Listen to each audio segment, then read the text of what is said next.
All right, fourth attempt at this. This is getting really frustrating. I've been interrupted by the announcer here at the airport, by the guy collecting the rubbish from the rubbish bins in front of me, rolling these bins by to make a lot of noise, and by people come over saying, "What are you doing?"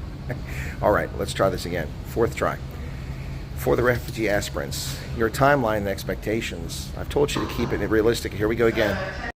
Well, interrupted by Delta Airlines. So, got a refugee aspirant who sent in an email on the 10th of February, first day it was available, and was contacted for the first time on the 7th of July by RSC.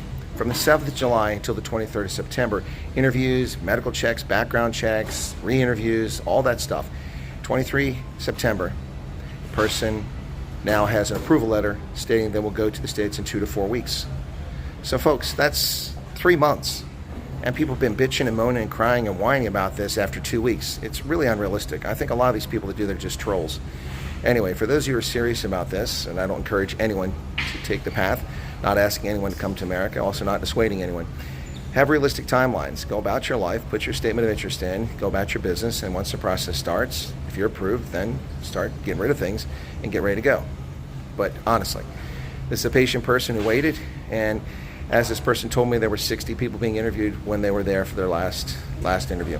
So the process is moving. For those who are lying about it and spreading propaganda about America and lying about the refugee program, you're full of it, once again. And for the little cockprodders on TikTok who say, we haven't heard anything from the refugees in a couple of months. What's going on? Are there any refugees? The grass isn't greener. Well, the grass is a hell of a lot greener over here. Trust me, a hell of a lot greener.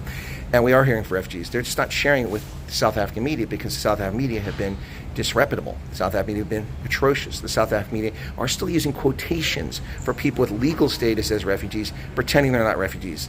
So why would these people talk to them? And oh, by the way, they haven't been interviewed by me because I've been a little busy in England at the Women's Rugby World Cup. And now I'm off to Idaho. So if you're not hearing from the South African refugees, that's because they don't want you to hear from them because you're a bunch of turds falsely reporting about them. When the South African media stops using quotation marks to describe refugees who are legal refugees under the United Nations definition of a refugee, then perhaps they might want to talk to South African media.